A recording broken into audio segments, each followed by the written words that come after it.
तो ये कहानी है मॉर्गन नाम की एक लड़की की जो पुलिस स्टेशन में स्वीपर का काम करती है। और एक दिन ये सब करते हुए उससे एक मर्डर केस के एविडेंस नीचे गिर जाती है, जिसे जब वो उठाने लगती है तो एविडेंस को देखकर उसे पता चलता है कि पुलिस जिसको सस्पेक्ट यानी मुजरिम मान रही थी वो तो खुद असली किलर्स के हाथों खिलौना बनी थी। और पुलिस सिर्फ इसलिए मरे हुए आदमी की वाइफ को सस्पेक्ट मान रही थी क्योंकि वो उसी दिन से गायब थी। खैर वो बोर्ड पर सस्पेक्ट को विक्टिम लिखकर चली जाती है और सुबह जब डिटेक्टिव कैरी डेक और उसकी टीम ऑफिस आती है तो सब कंफ्यूज हो जाते हैं कि ये किसने किया था। कोई भी जिम्मेदारी लेने को तैयार नहीं था। तो डिटेक्टिव कैरी डेक को गुस्सा आ गया और उन्होंने सीसीटीवी देखी, जिससे उन्हें पता चला कि ये मॉर्गन ने किया है। इसीलिए वो उसे घर से सवाल जवाब करने के लिए पुलिस स्टेशन में आते हैं और उससे पूछा जाता है कि आखिर उसने पुलिस के काम में टांग अड़ाई क्यों। लेफ्टिनेंट सवाल करती है कि आखिर तुम्हें वो विक्टिम क्यों लगी। वो पिक्चर्स दिखाते हुए एक्सप्लेन करना शुरू करती है कि वाइफ को सस्पेक्ट सिर्फ इसलिए माना जा रहा है क्योंकि वो मर्डर के फौरन बाद से गायब है और बज़ाहिर उस दिन घर में उसके अलावा कोई नहीं है। लेकिन इन पिक्चर्स को देखकर ये साफ जाहिर है कि उस दिन कमरे में कोई तीसरा भी था और हो सकता है कि किलर ने ही वाइफ को भी किडनैप किया हो पुलिस का ध्यान भटकाने के लिए। और ये भी मुमकिन है कि उसकी जान भी खतरे में हो। ये लोग उसकी बात ना ही मानते कि तभी एक ऑफिसर ने आकर उसे बताया कि मर्डर वाले दिन उस घर में कोई तीसरा भी आया था। इस चीज को कंफर्म करने से पहले डिटेक्टिव कैरी डेक मॉर्गन को अरेस्ट करवा देती है एक दिन के लिए क्योंकि उसने पुलिस के काम में इंटरफेयर किया था। खैर विक्टिम के घर के बाहर की सीसीटीवी फुटेज इन्हें मिल गई थी, जिससे इन्हें पता चलता है एक लड़की के बारे में जो मर्डर होने से ठीक 30 मिनट पहले विक्टिम के घर आई थी। ये लोग उसे बुलाकर इन्वेस्टिगेशन करना शुरू करते हैं और वो लड़की साफ इनकार कर देती है कि जिस दिन मर्डर हुआ था वो पूरा दिन घर पर थी। वो तो विक्टिम के घर आई ही नहीं। डिटेक्टिव कैरी डेक और उनकी पूरी टीम बुरी तरह कंफ्यूज हो जाती है और इतने में ही वो टाइम भी आ जाता है कि मॉर्गन को जेल से निकाला जाना था। मॉर्गन जाते जाते ही एक झलक इस सीसीटीवी फुटेज को देखती है और इन्हें बता जाती है कि ये सीसीटीवी फुटेज झूठी है। वो जाते हुए इन सबको बता जाती है कि यहाँ पे डेट और टाइम स्टैम्प्स गलत है। डिटेक्टिव कैरी डेक तो उसकी बातों को हवा में उड़ा देते हैं, लेकिन लेफ्टिनेंट उसे रोक लेती है एक्सप्लेनेशन के लिए। वो बताती है कि फुटेज में जो हवा चल रही है वो साउथ से नॉर्थ की तरफ चल रही है, लेकिन एलए में हमेशा फॉल सीजन में हवा नॉर्थ से साउथ की तरफ चलती है। इसका मतलब ये जो फुटेज दिखाई जा रही है ये कई महीनों पहले की है और पुलिस का ध्यान भटकाने के लिए इस पुराने फुटेज को उस दिन की फुटेज के साथ चेंज किया गया है, नए टाइम स्टैम्प्स और डेट के साथ। उसकी सारी बातों को सर्च किया जाता है और उसकी सभी बातें ठीक निकलती हैं। यहाँ तक कि सारे डिटेक्टिव्स हैरान हो जाते हैं। जैसे ही वो पुलिस स्टेशन से जाने लगती है तो लेफ्टिनेंट उसे रोक देती है और कहती है कि ये सब तुमने कैसे किया। तो मॉर्गन बताती है कि मेरा 160 IQ है, यानी मेरे सोचने और ऑब्जर्व करने की पावर्स एक आम इंसान से कहीं ज्यादा है और मैंने बहुत सारी डॉक्यूमेंट्रीज भी देखी है जिसकी वजह से इन चीजों का एनालिसिस मैं बड़े आराम से कर सकती हूँ। खैर अगले सीन में दिखाया जाता है कि डिटेक्टिव कैरी डेक विक्टिम की बेटी से मिलते हैं और विक्टिम की बेटी उन्हें बहुत ही अजीब बात बताती है कि उनकी मॉम जो कि गायब हुई है उनको किसी सारा नामी औरत ने एक लेटर भेजा था। वो लड़की बताती है कि जब तक मेरी मॉम ने वो लेटर पढ़ा तब तक उस लड़की की डेथ हो चुकी थी। डिटेक्टिव कैरी डेक ये सोचते हुए हैरान हो गए कि आखिर उस लेटर में ऐसा था क्या और उसका इस मर्डर केस से क्या ताल्लुक हो सकता है। ये जानने के लिए अब उन्हें लेटर चाहिए था जो उनके ख्याल से विक्टिम की वाइफ के घर हो सकता था या उसके ऑफिस में हो सकता था।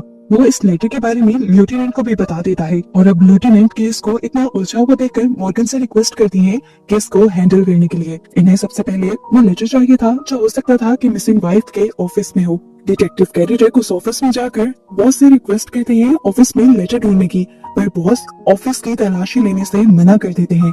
यहाँ ऑफिस में अब डिटेक्टिव कैरी डेक मॉर्गन को सारा केस समझाते हैं और सारी टाइमलाइंस भी, और मॉर्गन इस सब में नोटिस करती है कि मिसिंग वाइफ की बहन सब चीजों में इंटरेस्ट नहीं ले रही, हालांकि उसका गहरा ताल्लुक था। डिटेक्टिव उसे अपने साथ उस लड़की के घर इन्वेस्टिगेशन के लिए भी ले जाते हैं और यहाँ मॉर्गन नोटिस करती है कि ये लड़की असल में बायोलॉजिस्ट है और उसके अंदाज से साफ जाहिर है कि वो पुलिस से कुछ छुपा रही है। वो ये बात कैरी डेक को भी बताती है, लेकिन कैरी डेक को यहाँ कुछ शक के लायक नहीं लगता। अब केस को सॉल्व करने के लिए उस लेटर का होना भी जरूरी था, इसीलिए रात में मॉर्गन किसी को भी बताए बगैर रात में उस ऑफिस के अंदर घुस जाती है और सफाई करने के बहाने वो लेटर चुरा कर ले आती है और जब वो लाकर डिटेक्टिव कैरी डेक को देती है तो डिटेक्टिव गुस्से में आ जाते हैं क्योंकि इस लेटर के चुराने की वजह से मॉर्गन को एक और मर्तबा जेल हो सकती थी। मॉर्गन कहती है जो होगा देखा जाएगा, अब ये लेटर तो पढ़ो। इस लेटर के जरिए इन्हें पता चलता है कि ब्रायन शहर का बहुत ही पावरफुल आदमी सैरा नामी एक लड़की के साथ ज्यादती करता रहा था। सैरा चाहती थी कि उस पर केस हो, इसलिए वो मिसिंग वाइफ की हेल्प लेना चाहती थी, लेकिन इससे पहले कि वो कुछ भी कर पाती सैरा मर जाती है। अब क्योंकि ब्रायन भी इस केस का एक मेन सस्पेक्ट बन गया था, इसीलिए डिटेक्टिव कैरी डिक उसे भी इन्वेस्टिगेशन के लिए पुलिस स्टेशन में बुला लेते हैं। ब्रायन साफ इनकार कर रहा था कि उसने मर्डर नहीं किया, क्योंकि जिस दिन मर्डर हुआ था वो एलए में था ही नहीं। इसी दौरान बाहर से भी ऑफिसर ये पता चला लेती है कि ब्रायन मर्डर वाले दिन फाउंटेना सिटी में था। इससे पहले कि इन्वेस्टिगेशन आगे बढ़ती, जिस ऑफिस से मॉर्गन ने लेटर चुराया था उसका बॉस मॉर्गन पर लीगल एक्शन लेने के लिए आ जाता है, जिसकी वजह से डिटेक्टिव कैरी डिक बहुत ज्यादा गुस्से में आ जाते हैं, क्योंकि वो पहले ही मॉर्गन को ऐसे उल्टे कामों से मना कर रहे थे और उन्होंने मॉर्गन को कहा भी था कि ये लेटर वापस रख कर आओ। इन सब ब्लंडर्स की वजह से इन्वेस्टिगेशन लेट होती जा रही थी, जिसकी वजह से डिटेक्टिव कैरी डिक मॉर्गन को इन्वेस्टिगेशन से निकाल देते हैं। लेकिन उसकी जहानत की वजह से अगले ही दिन दोबारा उन्हें मॉर्गन के पास जाकर मॉर्गन से हेल्प लेनी पड़ती है, क्योंकि डिटेक्टिव को केस से ब्रायन का लिंक समझ नहीं आ रहा था। जिस दिन मर्डर एलए में हुआ था उस दिन ब्रायन फाउंटेना में था। अब सोचते हुए मॉर्गन ये बताती है कि मर्डर असल में उस दिन हुआ ही नहीं जब का दिखाया जा रहा है। वो कहती है कि हो सकता है कि मर्डर कुछ दिन पहले हुआ हो और बाद में वहाँ चेंजेस करके उसे ऐसा दिखाया गया हो जैसे कि अभी हुआ है। डिटेक्टिव कैरी डिक हैरानी से सवाल करते हैं कि इतनी छोटी से तुम ये सब कैसे कह सकते हो। ये समझाने के लिए मॉर्गन उसे विक्टिम के घर लेकर जाती है और वहाँ के लोग देखते हैं कि घर का टेम्परेचर बहुत कम था, इसी वजह से वहाँ लाश सड़ी नहीं और खून के दाग भी ऐसे रहे जैसे नए हो। डिटेक्टिव कैरी डिक अभी भी नहीं समझ पा रहे थे, तो मॉर्गन ने कहा, देखो लेनेट जो औरत विक्टिम की वाइफ है और गायब है, उसकी सिस्टर उसके मामले में आकर कोई बात नहीं करती और फिक्र नहीं दिखाती। जब हम उसके घर जाते हैं तो हमें उसके घर पे बहुत सारे फाउंटेना के आर्टिफैक्ट दिखते हैं, जिसका मतलब वो भी रिसेंटली फाउंटेना शहर में गई है। ट्विस्ट ये नहीं है कि वो फाउंटेना गई थी, ट्विस्ट ये है कि वो फाउंटेना उन्हीं डेट्स में गई थी जिस डेट्स में ब्रायन फाउंटेना गया था। और यहाँ पे सारी चीजें ये शो हो रही हैं कि उन्हीं डेट्स में मर्डर हुआ है। इन सब चीजों से आसानी से अंदाजा लगाया जा सकता है कि ब्रायन उसका बॉयफ्रेंड था। ब्रायन को जब पता चला कि लेनेट सैरा का केस लेने वाली है तो ब्रायन के खिलाफ वो उसकी बहन को लेकर आया ताकि लेनेट पीछे हट जाए। उन्होंने लेनेट को जरूर धमकी दी होगी और जब लेनेट के हस्बैंड ने उन्हें डराने के लिए बंदूक उठाई तो ब्रायन उससे डरा नहीं बल्कि उसने गन छीनने की कोशिश की और इस सब में लेनेट के हस्बैंड को गोली लग गई। अब ये केस एक मर्डर का बन गया था। ये सब छुपाने के लिए इन्होंने लेनेट को पहले बंदी बनाया, क्योंकि लेनेट की बहन बायोलॉजिस्ट थी, इसीलिए अपने ब्रायन को बचाने के लिए उसने सारी प्लानिंग की। घर का टेम्परेचर कम किया ताकि सबूत पुराने ना लगे। सीसीटीवी में भी जाते हुए एक पुरानी फुटेज सेट की गई नए टाइम स्टैम्प्स के साथ और लेनेट को उन्होंने उसी दिन से किडनैप कर लिया ताकि सबको लगे कि लेनेट अपने ही हस्बैंड का खून करके भागी है। अभी इसी जगह को देखते हुए मॉर्गन गेस करती है कि इस टाइम लेनेट को कहाँ रखा होगा इन लोगों ने। और मजे की बात कि उसका गेस ठीक भी होता है और जल्द ही ये लोग लेनेट तक पहुंचकर उसे रेस्क्यू कर लेते हैं और मुजरिम आखिर पकड़े जाते हैं और ये केस यहीं पर खत्म हो जाता है। सब लोग हैरान थे, इतने कॉम्प्लिकेटेड केस को मॉर्गन ने इतनी आसानी से सॉल्व कर लिया था। इसलिए लेफ्टिनेंट उसे डिटेक्टिव की जॉब भी ऑफर करती है, जिसे वो ठुकराती है क्योंकि इस जॉब में बहुत ज्यादा टाइम लगता है और उसे अपनी फैमिली को टाइम देना था। फाइनली अब उसे हम उसकी बेटी के साथ देखते हैं, जहाँ वो नोटिस करती है कि उसकी बेटी अपने डैड से नफरत करने लगी है, क्योंकि उसे लगता है कि उसके डैड उसे जानबूझकर छोड़ कर गए हैं।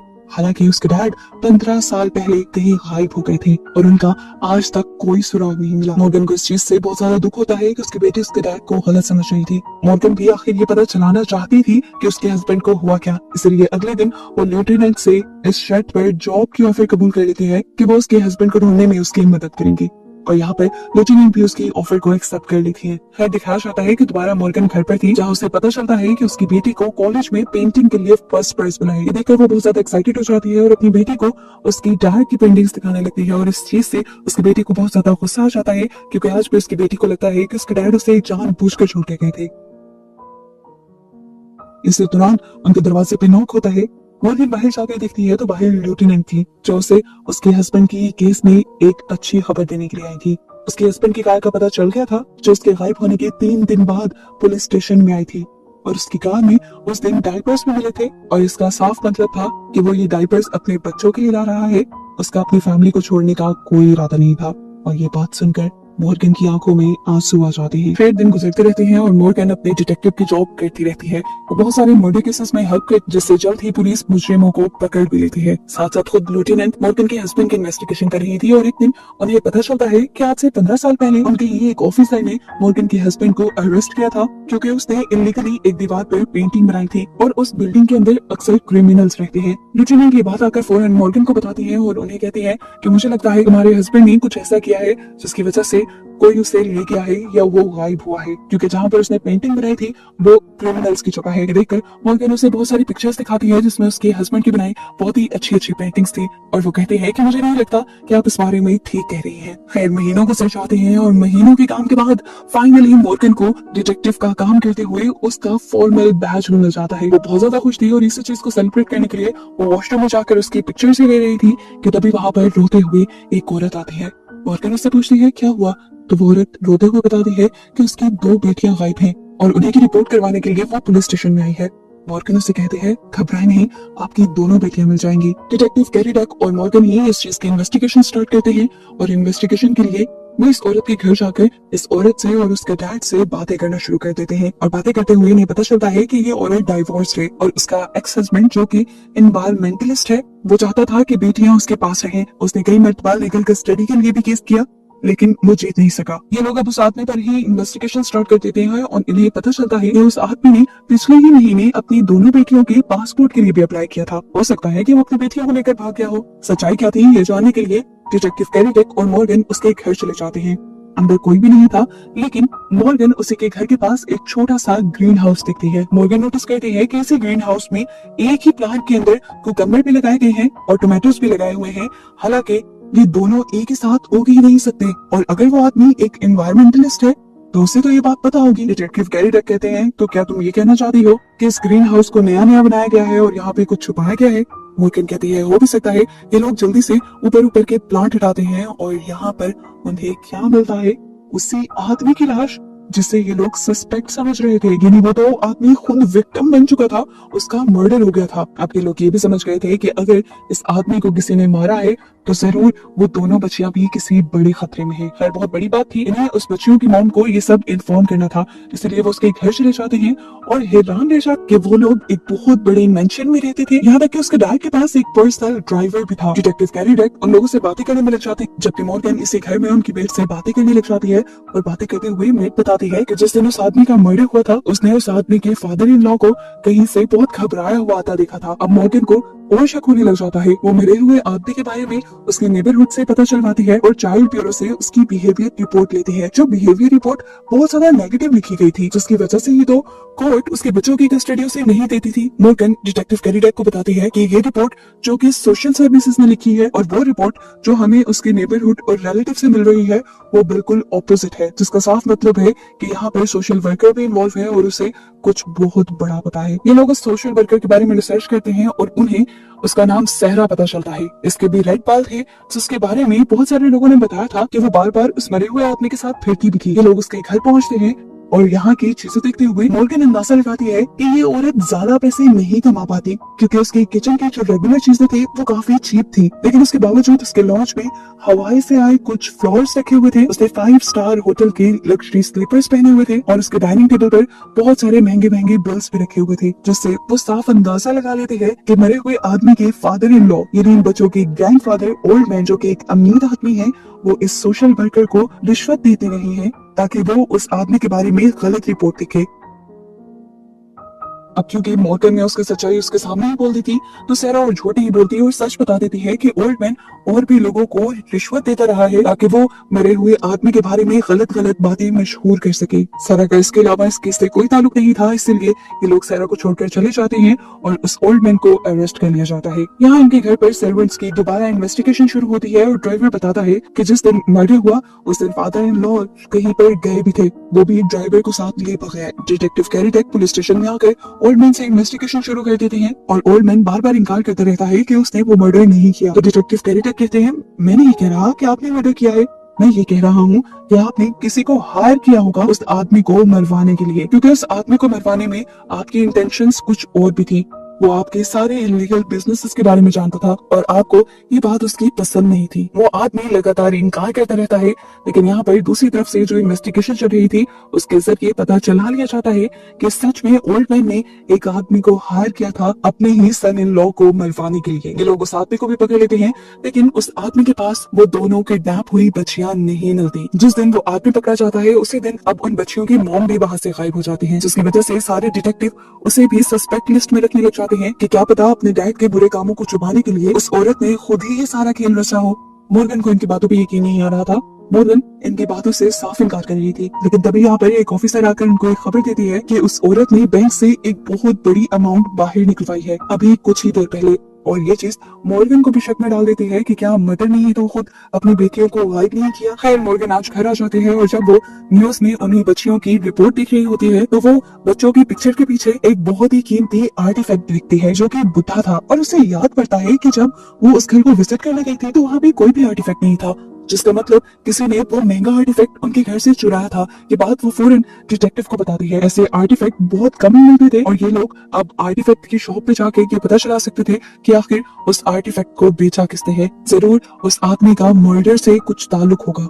ये लोग जब इन्वेस्टिगेशन के लिए वहां जाते हैं तो देखते हैं कि बच्चों की मॉम पहले से ही वहां थी और वहां पर और भी कुछ आर्टिफैक्ट्स बेचने के लिए आई थी। ये देखकर मॉर्गन हैरान हो जाती है और उसे पूछती है आखिर तुम्हें क्या जरूरत है बैंक से इतने पैसे निकलवाने की और ऐसे आर्टिफैक्ट बेचने की। तो यहाँ पर वो औरत मॉर्गन को सच बता देती है कि असल में मुझे किडनैपर की कॉल आई थी और उन्होंने पैसों की डिमांड की है। मुझे पैसों की जरूरत थी इसलिए मैंने वो पैसे निकलवाए। किडनैपर ने मुझे धमकी दी थी कि अगर मैंने पुलिस को बता दिया तो वो मेरे बच्चों को मार देगा, इसलिए मैंने आप लोगों को कुछ नहीं बताया।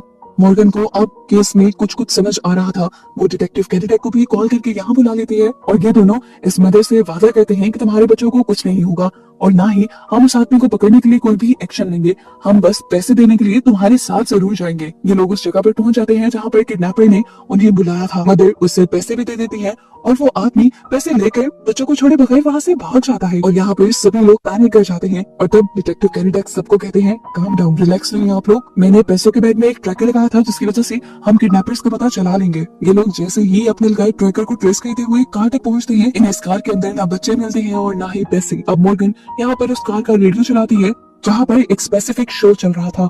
मॉर्गन को फौरन याद आया ये शो उस दिन उस घर में उनका ड्राइवर भी सुन रहा था, यानी क्या इस सब के पीछे उनका ड्राइवर इन्वॉल्व है। मॉर्गन को यह भी याद आता है कि उस दिन उसने कार ऐसी जगह पर पार्क की हुई थी जिसके साइड व्यू मिरर से उसे बच्चों की मॉम साफ दिखाई दी। इन सारी बातों से मॉर्गन ये कंक्लूड करती है कि जरूर वो ड्राइवर उस लड़की को पसंद करता है, लेकिन क्योंकि उसके पास पैसे नहीं थे इसलिए उसने ये सारा ड्रामा किया। उसने बच्चों को किडनैप किया ताकि उसके पास पैसे आ जाएं और फिर वो ये ड्राइवर की नौकरी छोड़कर उस लड़की से शादी कर सके। वो कहती है कि हो सकता है कि मर्डर भी इसी आदमी ने किया हो और उन दोनों बच्चियों को भी किडनैप करके इसी ने छुपाया हुआ हो। ये लोग ड्राइवर से इन्वेस्टिगेशन शुरू कर देते हैं और पता चलता है कि मर्डर तो उसने नहीं किया था, लेकिन उसने उसकी बेटियों को किडनैप जरूर किया था। लेकिन जैसे ही वो माउंटेन पर गाड़ी को लेकर गया तो दोनों ही बेटियां उसके चुंगल से भाग गई और अब उसे भी नहीं पता कि वो दोनों कहाँ हैं। ये देखते हुए सभी लोग ये जान जाते हैं कि दोनों बच्चियां खतरे में हैं और उसकी बताई लोकेशन पर बच्चों को ढूंढने के लिए चले जाते हैं। माउंटेन्स पर जाने पर मॉर्गन वहाँ पर बहुत सारी साइंस देखती है जो बच्चियों ने लगाए हुए थे उन्हें ढूंढने के लिए, क्योंकि उनके डैड एनवायरमेंटलिस्ट थे।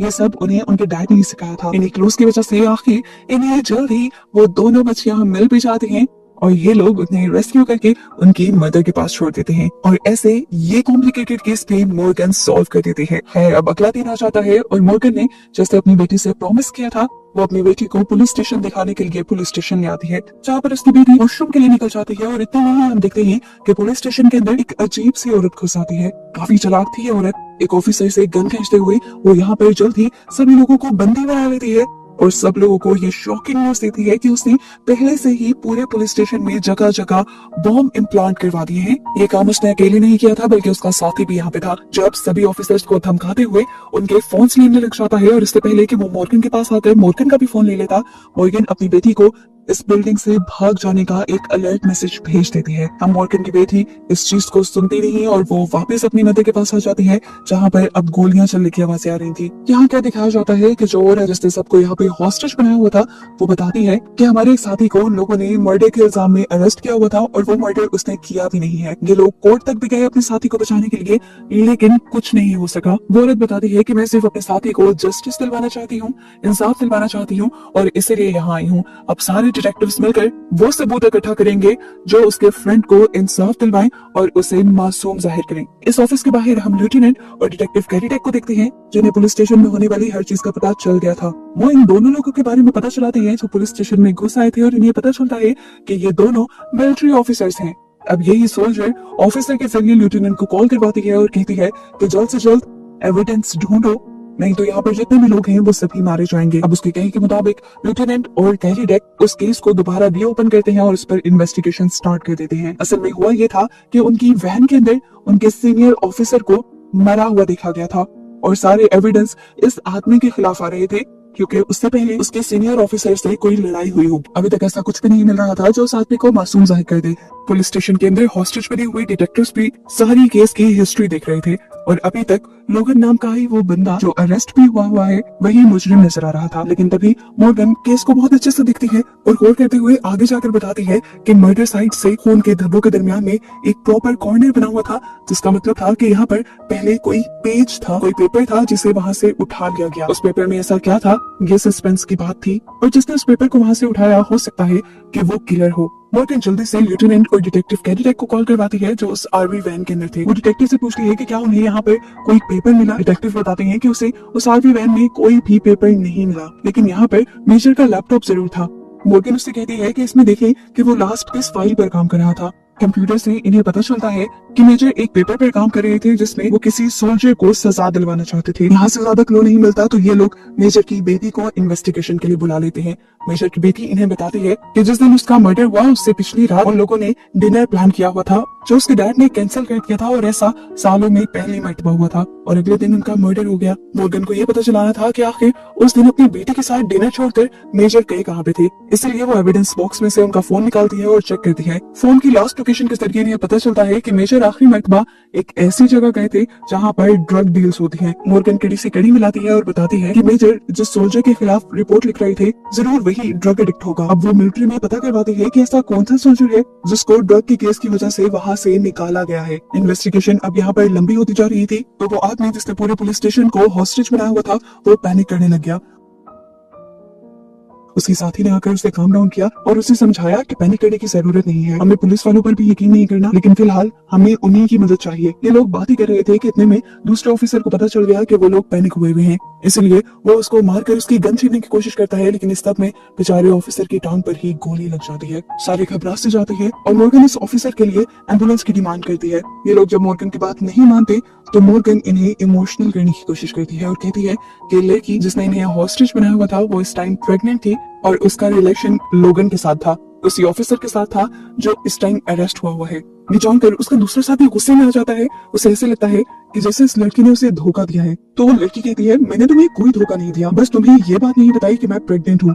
लोगन हमारा दोस्त है और अभी पॉइंट की बात यह है कि हमें उसे रिलीज करवाना है। इनको यहाँ पर इमोशनली डैमेज हुआ देखकर मॉर्गन एक और इमोशनल वार करती है और उनसे रिक्वेस्ट करती है कि इस ऑफिसर को मेडिकल हेल्प दे देनी चाहिए, जिसके लिए आखिर ये दोनों भी मान जाते हैं। मॉर्गन की बेटी के साथ उस ऑफिसर को एम्बुलेंस में बुलाकर भेज दिया जाता है, जबकि यहाँ पर ये लोग दोबारा इन्वेस्टिगेशन में लग जाते हैं।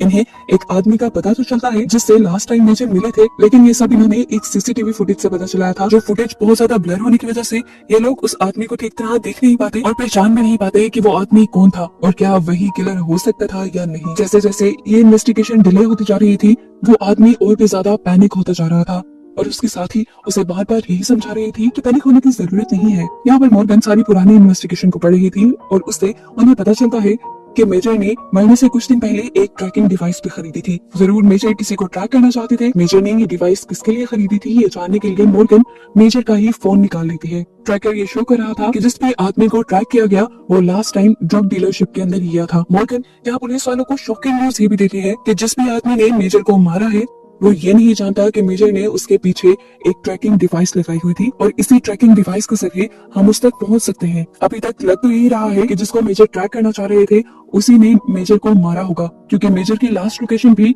ड्रग डीलरशिप वाली जगह की थी। इस आदमी की भी उस दिन की लोकेशन वहीं की है और उसके बाद मेजर मरे हुए हैं और ट्रैकिंग डिवाइस ये भी शो कर रही है कि वही आदमी रात में मेजर की आर्मी वैन में भी आया है। अब इसी ट्रैकिंग डिवाइस के जरिए ये लोग मर्डर की लोकेशन का भी पता चला लेते हैं और डिटेक्टिव कैरीडेक फौरन जाकर उसे अरेस्ट कर लेते हैं। केस तकरीबन सॉल्व हो गया था। अब वो आदमी घबरा गया कि केस के सॉल्व होने के बाद कहीं ये लोग उन्हें अरेस्ट न कर लें, इसलिए वो अपने साथी को बेहोश कर देता है और सबको धमकी देता है कि वो यहाँ पर सबको ही बॉम्ब से उड़ा देगा। तो मॉर्गन कहती है और ज्यादा बेवकूफ बनाने की जरूरत नहीं, मैं जानती हूँ कि यहाँ पर कोई भी बॉम्ब नहीं है, क्योंकि जब आप लोग यहाँ पर आए तो यहाँ पर कोई भी डॉग नहीं भौंका। हालांकि ऐसे किसी भी डिवाइस के आने पर वो लोग बहुत सेंसिटिव हो जाते हैं। यहाँ उस लड़की को भी होश आ जाता है और वो लड़की भी उस आदमी को बताती है कि सच में बॉम्ब वाली बात झूठ थी और वो लड़की नहीं बोली थी। इस तरह ये लोग इन कैप्टर्स को ही अरेस्ट कर लेते हैं और सारे ही बंदी बने हुए ऑफिसर्स आजाद हो जाते हैं। बाहर जाकर मॉर्गन सबसे पहले अपनी बेटी से मिलती है और सभी सिचुएशन के संभलने का जश्न मनाते हैं और यहाँ पर लोगन को भी रिलीज कर दिया जाता है, क्योंकि अब ये जाहिर हो गया था कि उसने मर्डर नहीं किया। खैर अब दिन गुजर जाते हैं और मॉर्गन को लेफ्टिनेंट अपने ऑफिस में बुलाती है उसके मिसिंग हस्बैंड के केस की रिपोर्ट देने के लिए। वो बताती है कि केस में एक बहुत बड़ी प्रोग्रेस हुई थी। उनको एक ऐसा आदमी के बारे में पता चला था जिससे गायब होने से पहले बहुत मर्तबा उसके हस्बैंड मिलते रहे हैं। लेफ्टिनेंट मॉर्गन को उस आदमी का नाम भी बताती है जो नाम था जियो कॉनफोर्ट, लेकिन मॉर्गन को ऐसा कोई नाम याद नहीं था, इसलिए लेफ्टिनेंट उस आदमी से मॉर्गन की एक मीटिंग फिक्स करवा देती है। ये लोग उस आदमी से मिलते हैं और उससे सवाल करते हैं कि 15 साल पहले जो आदमी गायब हुआ उससे तुम इतना ज्यादा क्यों मिलते थे और आखिर उससे तुम्हारा क्या रिश्ता था। ये आदमी मॉर्गन के हस्बैंड को जानने से साफ इनकार कर देता है। ये सुनकर मॉर्गन इमोशनल हो जाती है और उससे कहती है कि अगर तुम मेरे हस्बैंड को ढूंढने में मेरी मदद करोगे तो उसके बदले मैं कुछ भी करने को तैयार हूँ। तो वो कहता है ठीक है, मेरा भतीजा इस टाइम जेल में है, अगर तुम उसे रिलीज करवा सकते हो तो उसके बदले मैं तुम्हारी हेल्प करने के लिए तैयार हूँ। लेफ्टिनेंट उसकी ये ऑफर भी एक्सेप्ट कर लेती है। ये लोग अब अपने ऑफिस वापस आ जाते हैं जहाँ पर लेफ्टिनेंट डिटेक्टिव कैलिडक को बुलाकर ये केस उसे देने का फैसला करती हैं और साथ में वो डिटेक्टिव कैलिडक से हेल्प भी मांगती हैं कॉनफोर्ट के भतीजे को जेल से निकलवाने के लिए। जबकि सीन कट होकर हमें मॉर्गन को दिखाया जाता है जो खाना लेकर जब घर की तरफ जा रही थी तो उसे रास्ते में कॉनफोर्ट मिल जाता है जो उससे कुछ बात करना चाहता था। वो मॉर्गन को बताता है कि मेरे पास तुम्हारे हस्बैंड के बारे में बहुत सी इन्फॉर्मेशन है और वो मैं तभी बताऊंगा जब मेरे भतीजे को तुम लोग रिलीज कर दोगे। ये कहकर वो चला जाता है। मॉर्गन भी अपनी डेली लाइफ में वापस आ जाती है। ये लोग काफी मर्डर केसेस सॉल्व करते हैं और एक दिन लेफ्टिनेंट आकर इन्हें बताती हैं कि उन लोगों ने एक पार्टी अरेंज की है जो सभी डिटेक्टिव्स के लिए है। सभी लोग एक्साइटेड हो जाते हैं। इससे पहले ये अपनी पार्टी के बारे में कुछ सोचते, डिटेक्टिव कैलिडक को एक ईमेल रिसीव होती है जिस ईमेल में एक आदमी के बारे में इंफॉर्मेशन थी जिसे किडनैप किया गया था। जिस बंदे को किडनैप किया गया था उसके हाथ में बोर्ड था जिस पे लिखा हुआ था कि तुम्हारे पास अगले मूव करने के लिए सिर्फ 2 घंटे हैं। ये लोग जल्दी ही उस बंदे की पिक्चर्स से उसका सारा बायोडाटा निकाल लेते हैं और फौरन ये लोग उस आदमी के घर जाते हैं। जाहिर बात है वो तो किडनैप हुआ था, घर पे वो तो नहीं था, लेकिन उसके घर के बाहर एक पार्सल रखा हुआ था जिसे लेकर ये लोग वापस पुलिस स्टेशन में आ जाते हैं। इस पैकेज के अंदर एक जिक्सॉ पजल थी। मॉर्गन जल्दी से उसे असेंबल करती है और इन्हें पता चलता है ये जिक्सॉ पजल एक मैप की थी और इस पूरे जिक्सॉ पजल में से एक पीस गायब था और ये वही लोकेशन थी जहाँ पर उस आदमी को हॉस्टेज बनाकर रखा गया था। ये लोग जल्दी से उस लोकेशन पर जाते हैं। ये जगह माउंटेन्स में थी और माउंटेन्स के इन जंगलों में जाते ही उन्हें वहाँ पर कुछ कार्ड्स नजर आते हैं। ये एक पजल थी और क्लूज भी थे उस आदमी तक पहुँचने के लिए। ये लोग सारी पजल्स को सॉल्व करते हुए जल्द ही उस जगह पर पहुंच जाते हैं जहां पर उस आदमी को बंदी बनाकर रखा गया था और उसे रेस्क्यू कर लिया जाता है। इस आदमी की तबीयत ठीक होने पर उससे पूछा जाता है कि उसे किडनैप किसने किया था और वजह क्या थी। उस आदमी को कुछ नहीं पता था। वो बताता है कि मैं एक दिन घर जा रहा था तो रास्ते में किसी ने मेरे ऊपर अटैक कर दिया और उसके बाद उसने मुझे हॉस्टेज बना लिया। वो बताता है कि जिसने उसे किडनैप किया था वो जबरदस्ती उसके साथ गेम्स खेलता था और हमेशा अपने मुंह पे एनिमे मास्क पहन के रखता था जिसकी वजह से उसका आज तक चेहरा नहीं देख पाया। इन सारी बातों को पता चलाने के बाद मॉर्गन इन चीजों का अंदाजा लगाती है कि जो भी वो किडनैपर है वो बच्चों की गेम्स से बहुत ज्यादा ऑब्सेस्ड है, क्योंकि पुलिस को भी उसने सारे क्लू गेम्स की सूरत में दिए थे। खैर रात होती है और मॉर्गन को दोबारा कॉनफोर्ट बुलाता है। कॉनफोर्ट उसे बताता है कि जिस दिन तुम्हारे हस्बैंड गायब हुए उससे कुछ दिन पहले वो तुम्हारी और तुम्हारी फैमिली की सिक्योरिटी के लिए बहुत ज्यादा परेशान थे और वो इन दिनों लाइलो फ्लिन नाम की किसी लड़की के साथ काम कर रहे थे। लेकिन मॉर्गन को लाइलो फ्लिन के बारे में कुछ भी याद नहीं था। अगले दिन मॉर्गन ऑफिस आती है तो अभी भी किडनैपर को ढूंढने की इन्वेस्टिगेशन चल रही थी। उसी साइको किडनैपर ने आज एक बेबी कॉट के अंदर 3 डॉल्स और क्लूज पुलिस स्टेशन में भेजे थे। जब सब लोग कंफ्यूज होते हैं तो एक ऑफिसर बोल उठता है कि मैं जानता हूँ किडनैपर को, वो एक थेरेपी ग्रुप का मेंबर है जो थेरेपी वो लोग लेते हैं जिनके अपने उनसे दूर चले जाते हैं। लेफ्टिनेंट उसी ऑफिसर को उस थेरेपी सेशन में जाकर उस आदमी का पता चलाने को कहते हैं और मॉर्गन को ये ड्यूटी देती है कि वो पता चलाए कि आखिर उस आदमी ने ये डॉल्स क्यों भेजी हैं। यहाँ पर वो ऑफिसर जब थेरेपी सेशन में जाता है तो इन्हें पता चलता है कि आज वो आदमी एब्सेंट है। ऑफिसर उन बाकी लोगों से इन्वेस्टिगेशन शुरू कर देता है और थेरेपी के लोग बताते हैं कि वो आदमी काफी अजीब था। उसकी बहन उसे छोड़कर चली गई थी, इसलिए वो थेरेपी लेने आता था। उसे ज्यादा मसला ये था कि जब से उसकी बहन गई थी तो उसके साथ कोई गेम्स नहीं खेलता था। फाइनली यहाँ से उसे उसके किडनैपर के घर का एड्रेस मिल जाता है, जहाँ पर मॉर्गन और डिटेक्टिव कैरी डेक इन्वेस्टिगेशन के लिए जाते हैं। ये अपार्टमेंट इस तरह बिखरा हुआ था जैसे यहाँ पर किसी ने लड़ाई की हो। ये लोग जब लाइट ऑफ करके इस अपार्टमेंट को देखते हैं तो यहाँ पर एक स्पार्कलिंग लाइट से मैसेज लिखा हुआ था, जिसमें लिखा था कि तुम अंधेरे में कभी बात नहीं कर सकते। मॉर्गन को फौरन अंदाजा हो जाता है कि अंधेरे में सिर्फ डेफ लोग बात नहीं कर सकते, क्योंकि वो लोग इशारों से बातें करते हैं। वो ये भी समझ जाती है कि किडनैपर जरूर डेफ लोगों के साथ काम करता है और उसने जरूर कोई साइन लैंग्वेज में क्लू दिया होगा। वो लोग जब जाकर उन डॉल्स को देखते हैं ऑफिस में, तो उन डॉल्स के सारे हाथ ऐसे साइंस बना रहे थे जैसे डेफ लोग बातें करते हों। उन साइंस को जब सर्च किया जाता है तो इन्हें एक और मैसेज का पता चलता है। ये लोग जब उस लोकेशन पर पहुंचते हैं तो इन्हें वहां पर कोई और हॉस्टेज बना मिलता है, जिससे उस आदमी ने ही किडनैप किया हुआ था और किडनैप करके तिजोरी में बंद किया हुआ था। यहाँ पर रखे हुए क्लूज की मदद से मॉर्गन जल्द ही उस तिजोरी का पासवर्ड ढूंढ लेती है और उस औरत को वहाँ से बाहर निकाल लेती है। ये औरत उसी थेरेपी ग्रुप की मेंबर थी जहाँ पर वो आदमी भी जाया करता था। इसलिए लेफ्टिनेंट समझ जाती है कि वो किडनैपर अपने जैसे लोगों को अपना शिकार बना रहा है। वो एक ऑफिसर को सभी थेरेपी ग्रुप के मेंबर्स को सिक्योरिटी देने का कहती है और साथ ही सबको ये भी याद दिलाती है कि आज शाम पार्टी है। इसलिए सब लोग तैयार होने के लिए घर आ जाते हैं और मॉर्गन भी घर आ जाती है जब उसे कॉनफोर्थ का मैसेज मिलता है, जो उसे एक लोकेशन और टाइम बताता है और कहता है कि अगर अपने हस्बैंड के बारे में और इन्फॉर्मेशन चाहिए तो वहां आ जाना। जबकि यहाँ पर डिटेक्टिव कैरी डेक अपने FBI के एक दोस्त से मिलते हैं।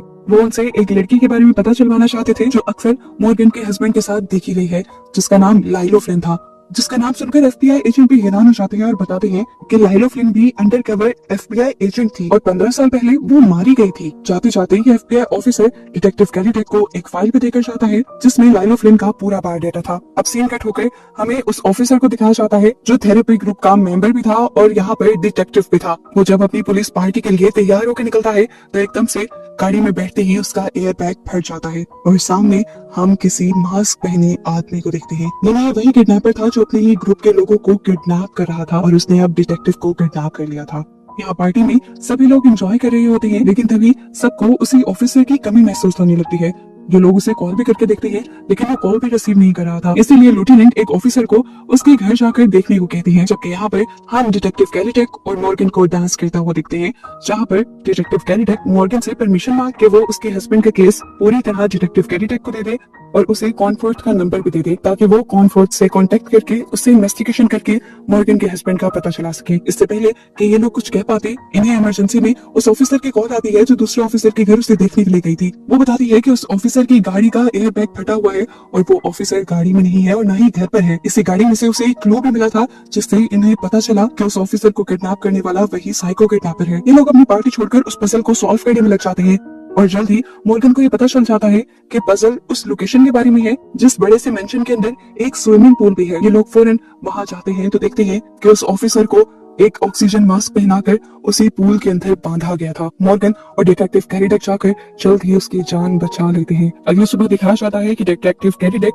मॉर्गन के मिसिंग हस्बैंड के केस पर काम करना शुरू हो चुके थे। वो कॉनफोर्थ से मिलते हैं और उस पर बहुत ज्यादा रोप जमाते हुए आखिर उससे कुछ इन्फॉर्मेशन लेने में कामयाब हो जाते हैं। जबकि यहाँ पर हमें मॉर्गन को दिखाया जाता है जो अपनी फैमिली के साथ ग्रोसरीज करने के लिए गई थी और वहाँ पर एक लड़का उनकी हेल्प करता है। और जब ये लोग घर आते हैं तो ये अपने सामान में एक अजीब सा डब्बा देखते हैं जिसके पीछे एक स्टिकर लगा था और उस पे लिखा था यू आर द मॉर्गन। ये बहुत अजीब बात थी। इधर पुलिस स्टेशन के अंदर जिस ऑफिसर को किडनैप किया था उस किडनैपर ने उसी ऑफिसर ने उस किडनैपर का स्केच भी बनवा लिया था और जैसे ही उसे मॉर्गन को भेजा जाता है तो मॉर्गन फौरन पहचान लेती है कि ये वही लड़का था जिसने आज ग्रोसरी स्टोर में उसकी मदद भी की और उसकी ग्रोसरीज में ये अजीब सा पैकेज भी रखा। इससे पहले कि वो कुछ भी कर पाती मॉर्गन को एक और कॉल रिसीव होती है जिसमें उसे पता चलता है कि उसके हस्बैंड आज भी जिंदा है। कहाँ है, क्या कर रही है, इसी मिस्ट्री के साथ ये सीजन यहाँ पर खत्म हो जाता है।